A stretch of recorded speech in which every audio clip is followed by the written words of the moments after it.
Fallout 3 is one of the greatest games, in my opinion, of all times. I mean, it's one of the only games that I believe I've ever finished 100% completion. I mean, there's only been a couple, Fallout 3, Red Dead Redemption 1, and then The Witcher 3. I mean, that's about it on my end. I've never been a completionist, but this game right here drove me overboard when I played it as a teenager. All the NPCs and stuff like that, just everything that goes on within the game. I'm going to break it down right now. And if you're wondering if it's still playable in 2024, let's go over it.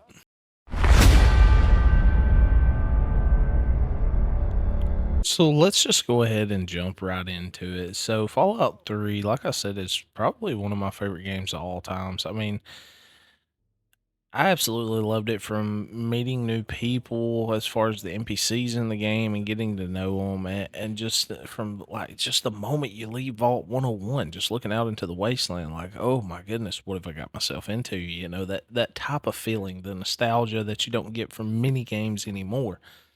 But either case, you basically when you leave Alt 101, you go into Megaton and stuff, you have the option to like, disarm this bomb that's in the middle of the city, or you have the option to, activate it at Tenpenny Tower. I mean, there's some serious choices to make just right off the get go. That's just wild. I mean, there was no other game at the time that did stuff like that that I was aware of at all. But either case, another thing about just all of that is the simplicity of, you walk in after you get, established in the game, you walk into a saloon and the radio's playing, you hear, oh, Three Dog, and, he starts talking about the Lone Wanderer, which is you within the game and the things that you've done to help people or the things that you've done to not help people. And it makes you feel like you have consequences on what you do throughout the game, which is amazing. A lot of games doesn't do that anymore.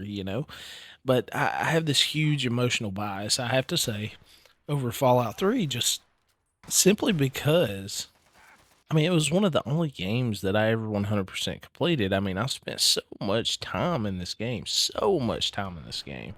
It was wild, and I loved every second of it back in the day. So let's just kind of go ahead and get into it. Do I still love this game today? Is it replayable for me? Is it replayable for you? And it just depends. If you're a big Bethesda fan and you love Fallout, 100%. This game is easily replayable. There's a few things that I really, really, really, really, really don't like. And one of those things is you can't ADS. What was we thinking, Bethesda? What was we thinking? You can't ADS an FPS game? Come on, guys. Come on. Whoever come up with that idea, they need a hit in the back of the noggin because something ain't right. They chewed on too many crayons as a kid or something, but something's going on. Other than that, I mean, I haven't run into any game crashes like I did in like when I was playing on PS3 as a kid and just the normal Bethesda stuff. I really haven't had those issues that you typically have on PC. I got the game off Steam, the Game of the Year edition for like $5. Okay, and if I see a Fallout game for $5, I don't care what it is, I'm gonna get it. I like Fallout. I love the post apocalyptic settings. It's just it intrigues me big time. Um, so, going throughout the wasteland, it's kind of one of those things where it's like, did the NPCs that I met the first time, do they still intrigue me today? Do I want to listen to the conversations? Do I just remember the conversations verbatim and it's just like you're just clicking through it and then it becomes, boring at some point? And no, it doesn't. Not for me. It definitely didn't. There's some stuff that's like, I never really liked. I say I never really liked. I liked the tutorial at the beginning. I like how Bethesda laid it in the vault, and you come from a baby to a child to a teen, and then to a young adult. I like that aspect of it, but I just wish there was some more, how do you say it, character building between you and your dad and stuff like that, because eventually you leave the vault and you're going to search for your dad. I mean, that's kind of a big deal, is character building. And when there's no character building, it's one of those things where it's like if something happens, it's do I have an emotional connection to this, NPC or this player that I've been searching for, or whatever it is. You've got to build that up. There's great storytelling in every. I'm not going to say every game. There's great storytelling in all the best of games, but there's little stuff that should be top priority that's missing. You know, just let me know down in the comments what you think. I mean, do you have that same vibe that I do with the Fallout games? Like sometimes they just hit the nail right on the head, and it just sucks you in, and you're just extremely intrigued at that game or that specific moment within the game, or you know there's those moments like I was just talking about, like where there's just not a whole lot of character building. There's really no emotional, connection to that person or whoever it may be within the game. Just let me know down below what you think. But with that being said, let's talk about some important things. Graphics. Graphics are huge. People who know me know that I'm huge on graphics. If it's one of the reasons I haven't played Borderlands, because I couldn't get past the graphics. But maybe that'll change in the future. But either way, um, it's an older title. What can I say? It's an older title, but if you can withstand the Fallout New Vegas graphics, you can withstand the Fallout 3 graphics. There's really not a whole lot of difference. There's a lot of little clutters and stuff like that, texture issues, I guess you could say, issues on your screen, but on PC, as far as it running and stuff, it runs just fine, and it doesn't really bother me. It looks like a Bethesda game, in my opinion. So if you're used to the classics, this shouldn't really be an issue. And if you're not used to it, but you're not real picky, like real picky on graphics, it should be fine too. So with that being said, let's kind of talk about the real important stuff as far as the playability. Kind of like I did with Vegas. So what would I score this game? Like 0 through 10, 10 being the best, 0 being the worst. I definitely got to give Fallout 3, the Game of the Year edition, which includes the DLCs. I got to give it an 8, a solid 8.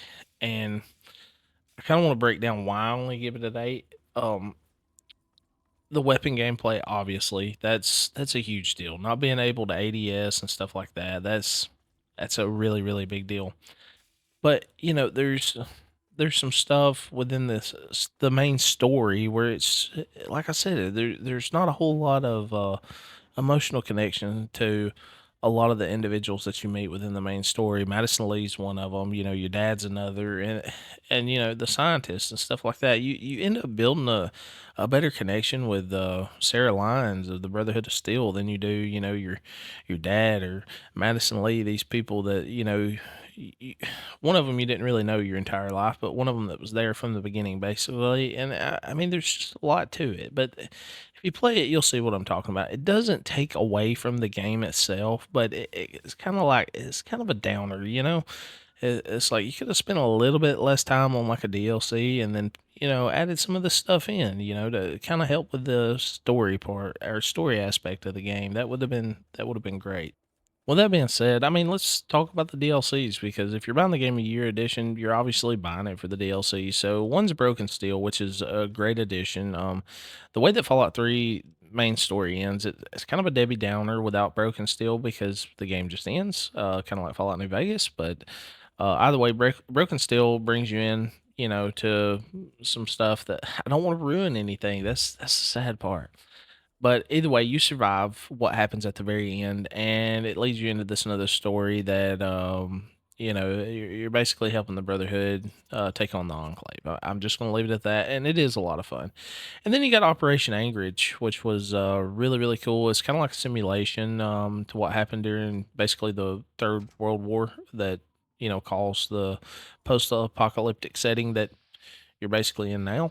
So that's pretty cool. You get some really cool gear and stuff like that. So it's kind of like I'm a huge Metal Gear Solid fan. I wouldn't compare it necessarily to Metal Gear Solid, but it's got those sneaking aspects and stuff like that. It's not just necessarily run and gun. You got to kind of be real careful about what you do.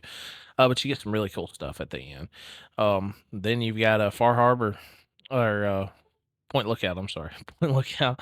Far Harbor is Fallout 4. I get them mixed up because Far Harbor and Point Lookout are very very similar.